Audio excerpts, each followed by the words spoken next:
So, let's start with a big idea. What if money was perfect? Think about it for a second. Perfect money would be something you could use anywhere, anytime without needing permission from anyone.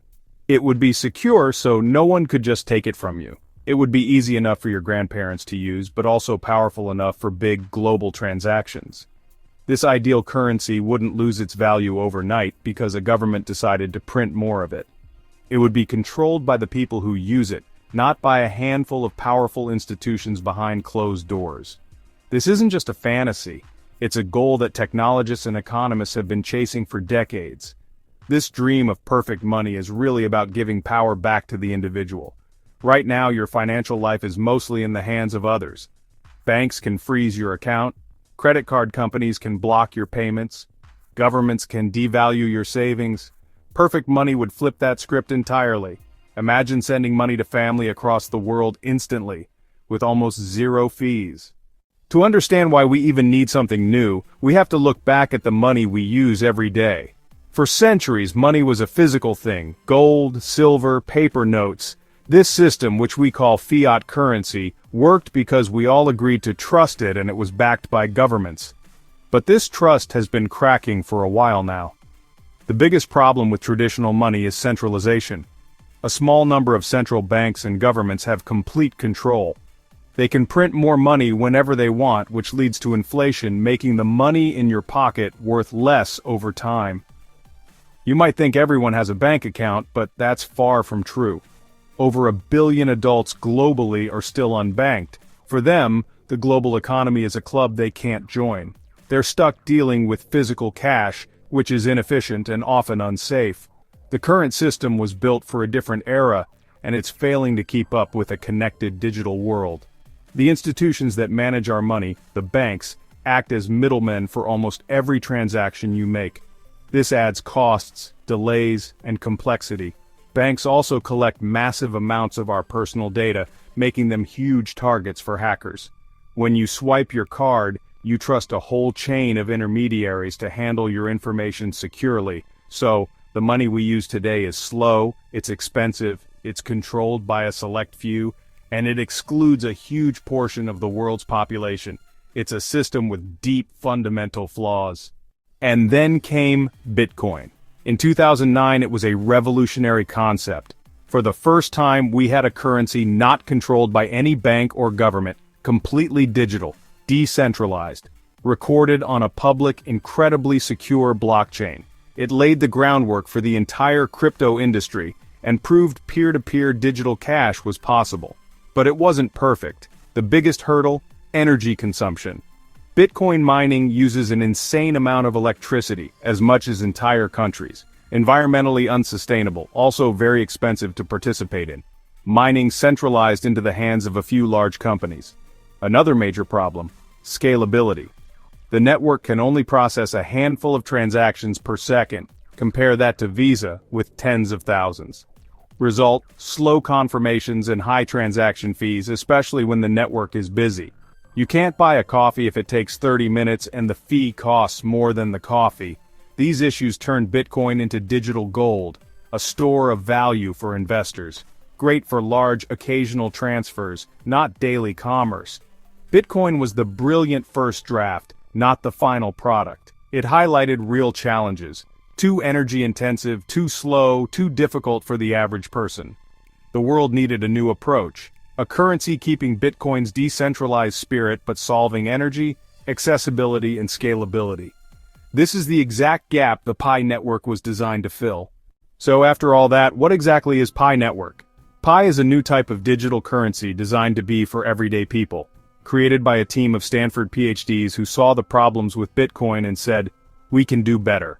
A cryptocurrency anyone can access right from their phone, no powerful computers needed, no battery drain, secure, decentralized, incredibly easy to get into. Instead of energy-hungry proof of work, Pi uses the Stellar Consensus Protocol, or SCP. Pi secures its network through a web of trust. Users, pioneers, form security circles with people they know, creating a global trust graph that secures the ledger without massive energy waste. You can mine Pi on your phone by opening the app once a day and pressing a button, proving you're a real engaged human, not a bot. The app is lightweight and doesn't drain your battery because consensus happens on the network, not your device. Bitcoin mining is like a global race where only the fastest win. Pi is more like a community garden. Everyone contributes a little and shares the harvest. It's no longer just for those with technical expertise or expensive equipment, it's for anyone with a smartphone. Pi was designed to be more equitable. The mining rate decreases as more people join, rewarding early contributions while ensuring new members can still earn. Mobile accessibility, community-based security, fair distribution. That's Pi's secret sauce. It can't just be technologically sound, it has to be socially viable, easy to join, rewarding to participate in, and structured to feel fair for everyone. So this all sounds great in theory, but what can you actually do with Pi right now? Even though Pi's main network isn't fully open to the public internet yet, its enclosed mainnet period has allowed a thriving internal economy to blossom. All over the world, pioneers are using Pi to buy and sell real goods and services. Vietnam, Nigeria, the Philippines. People are trading everything from food, clothing, electronics, and cars, all in Pi. There are coffee shops selling you a latte for a few Pi and local artisans accepting Pi. Developers are building apps, social platforms, games, e-commerce, powered by Pi. Imagine using your Pi directly without converting to fiat. It's a slow, steady, organic process, starting small and growing into a broader economy. Now let's talk about the numbers, because they are staggering. As of today, in late 2025, the Pi network has grown to over 55 million engaged users. A significant portion check in daily to secure the network. Millions have completed KYC. Pi is becoming one of the largest verified human networks in Web3. Distribution grew organically through community, a clear network effect. This massive user base gives security, a ready-made economy, and a foundation for future growth. The numbers show something very real and very big is happening here. So, what's next for Pi Network? The community is focused on the transition from the current enclosed mainnet to the open mainnet. Pi will become a fully fledged public blockchain, exchanges can list Pi, a public price emerges, and full interoperability becomes possible. The core team laid out 3 conditions. First, complete the tech, product, and legal work. Second, achieve mass KYC for a critical mass of users. And third, build real utility through the Pi apps ecosystem. The focus is to open not just for speculation, but on top of real use cases. Is Pi Network really changing money forever? My take is this. It has already made a permanent mark.